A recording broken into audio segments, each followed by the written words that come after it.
Hello everyone, Melton Scheck here with EraseYourBackPain.com, and I'd like to welcome you to this short video I did for you today regarding sex and back pain.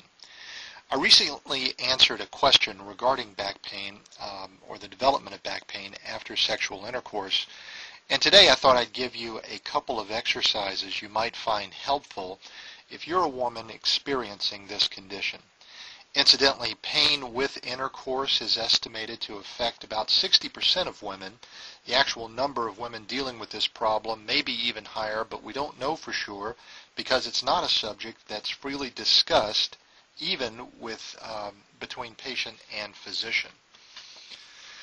So, nevertheless, it is a problem that needs to be addressed, and painful intercourse is to be the result of any number of factors listed here, and there's probably more than that. It's well beyond the scope of this presentation, however, and certainly beyond the scope of my particular expertise to discuss most of these factors. My intention instead is to provide you with information that I am familiar with and that I treat in the clinic on a day-to-day basis, and that happens to be the mechanical dysfunction, and specifically the dysfunction related to the sacroiliac joints.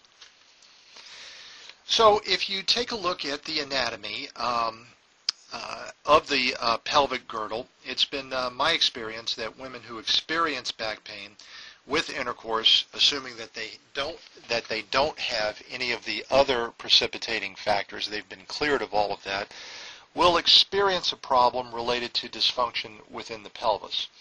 Now, the pelvic girdle is made up of 3 bones and 3 joints. The 3 bones would include the 2 pelvic bones that you see here.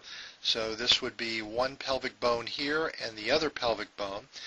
And the 3rd bone would be the sacrum, which is this bone here. And the sacrum is wedged between the 2 pelvic bones. So the 3 joints then would be the 2 sacroiliac joints, which are the joints that are made up between the sacrum here and the pelvic bone, or the ilium. And then on the front side, we have the symphysis pubis. So like I said, the pelvis is made up of 3 bones and 3 joints, and you see them here. Today, I'm going to show you 2 simple exercises you can do on your own to begin treating each of these joints. So the first exercise is an exercise that I refer to as the pubic symphysis self-correction, or the pube self-correction, as you'll sometimes hear me refer to it as. And the way that you do this exercise is to lie down on your back with your feet flat on the floor or on your bed. And then what you're going to do is you're going to place a slightly deflated ball or a folded up pillow between your knees. So what you want is you want your knees about 6 to 8 inches apart. And then from that position there, you want to do a very gentle squeeze of the ball or the pillow between your knees. And what you want to make sure that you're doing is contracting both muscles equally, and you're doing it gently. So this is by no means a forceful stretch. Now, the purpose of this exercise is to perform an isometric contraction of the muscles that basically are run from the inside part of the knee up the thigh and attach themselves to the bottom of the pelvis, or the pubic bones of the pelvis on either side. By contracting these muscles equally, what happens is that you create a gap in that pubic symphysis joint, which, if it's stuck, will create a little bit more movement in the joint itself. So you do this exercise first. You're going to hold each contraction for about 6 seconds, let it go, and then repeat the process about 10 times. Now, immediately following this activity, the next exercise you're going to do is an exercise for a self-correction of the sacroiliac joint, and actually it's a mobilizing exercise for the joint. Now, if you've seen some of my other videos in which I describe the quadratus lumborum stretch, this stretch will look very familiar to you. because it is exactly the same stretch that we will use to stretch the quadratus lumborum, which is a muscle that runs from the top of the pelvis up to the upper part of the lumbar spine and lower ribs. But for the purpose of sacroiliac mobilization, what we're going to do is we're going to do everything the same.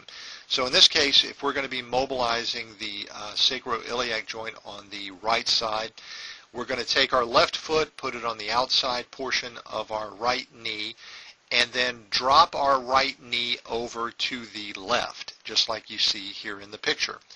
The difference, though, is that instead of a sustained stretch like we would perform with the quadratus lumborum stretch, what we're actually going to do is bounce the knee a little bit. So we're just going to get it down to its final position, and then using our left foot, just bounce that knee down, up and down like that, to get a little bit more mobility in through the sacroiliac joint.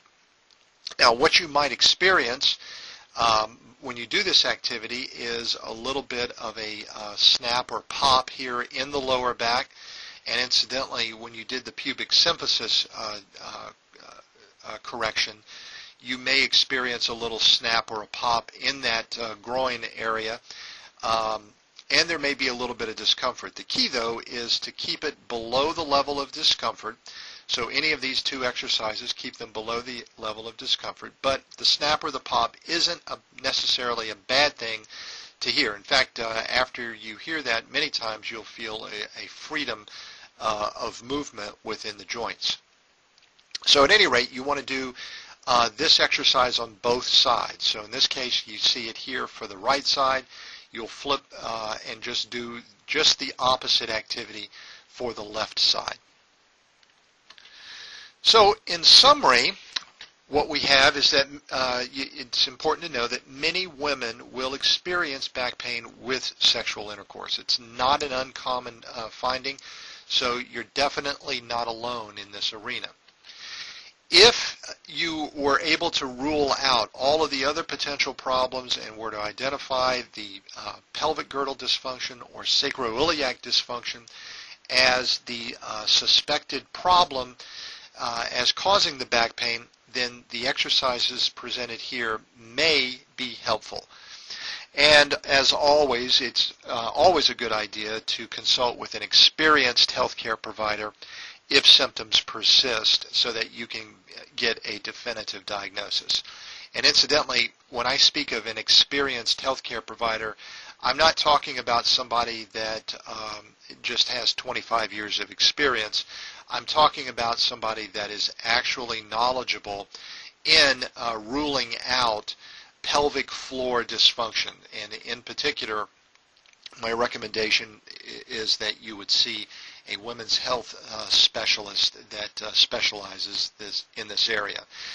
For physicians, a urogynecologist usually has a considerable amount of knowledge and expertise in this area. A physical therapist treating women's health issues will also have experience in this area of treating low back or pelvic girdle dysfunction as well.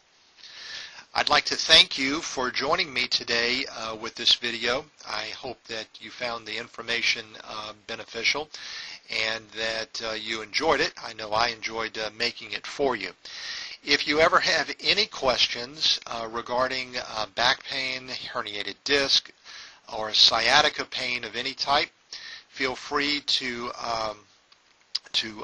give me a buzz, shoot me an email, or just enter a question or comment in the section you see below here on this page. You can always go to eraseyourbackpain.com for more back pain relief information, and I look forward to talking to you the next time I make a short video like this. Thanks again, and we'll talk to you soon.